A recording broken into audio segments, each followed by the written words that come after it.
Bonjour et bienvenue. J'ai le plaisir d'accueillir François Hurel. Bonjour. Bonjour, vous êtes le président de l'Union des auto-entrepreneurs. Alors, on a beaucoup parlé des auto-entrepreneurs en ce début d'année, puisque dans les chiffres des créations d'entreprises cette année, on constate une baisse de ce nombre, ce qui n'était pas le cas depuis sa création, où tous les ans, il y avait une hausse constante. Comment vous expliquez cette baisse? Qu'est-ce qui se passe? Alors, ça montre à quel point les Français sont effectivement attentifs à tout ce que l'on dit sur l'entrepreneuriat, sur tout ce qui peut se passer. Ils ont observé un texte de loi qui est venu, porté par Madame Pinel à l'époque, et qui effectivement a complexifié un peu le régime.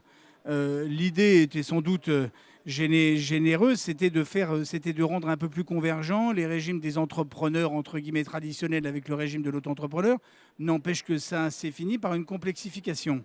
Et dès qu'on parle de complexification, c'est un effet anxiogène et patatras, le trou d'air. Donc on voit bien maintenant que le politique est en train de reprendre la main, qu'il s'appelle Emmanuel Macron, qu'il s'appelle Manuel Valls. Ils disent tous qu'il faut absolument revenir à l'étiage de simplification qui est la base et le fondement du régime, permettre à tous les Français d'entreprendre facilement. Alors, au-delà de la simplification, qu'est-ce qu'on peut faire aujourd'hui pour favoriser ce travail indépendant? Qu'est-ce qui manque encore selon vous? Alors, ce qui est très intéressant, et ça a été vu ce matin et dans une enquête que nous avons faite justement avec le Salon des entrepreneurs, c'est que finalement, la plus grande potentialité de clientèle pour le travail indépendant, c'est-à-dire les entreprises, n'y vont pas. 77% disent qu'elles n'y ont jamais eu en fait recours. Et alors, c'est pourtant une clientèle solvable. La raison est simple, c'est parce que le droit du travail permet aux juges de requalifier un contrat de travail indépendant en contrat de salariat. Et du coup, la requalification fait peur. Et donc, les entrepreneurs n'y recourent pas. Et nous militons, et je milite, pour que les régimes sociaux des entrepreneurs, les régimes de protection sociale du salariat et des entrepreneurs convergent.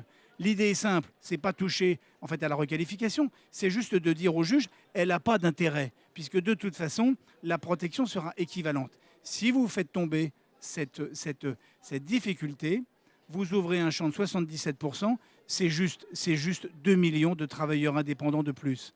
Incroyable. Mais vous pensez vraiment que c'est possible? Ah, je pense que c'est extrêmement facile à faire. Il faut juste qu'il y ait une décision politique. Et ce que les Français nous montrent quand ils disent qu'ils sont 19 millions à vouloir créer, mais c'est finalement qu'ils vont très vite, ils sont lucides. Et juste, ils tirent la manche maintenant aux hommes politiques pour dire, allez, faites-le, il y en a besoin. Faites-le, toutes vos recettes, aucune n'a marché. Eh bien, il en reste une dernière, celle qui a été utilisée partout dans le monde, le travail indépendant, sauf comme une véritable chance. Profitons-en. Très bien, le message est passé. Merci beaucoup. Merci.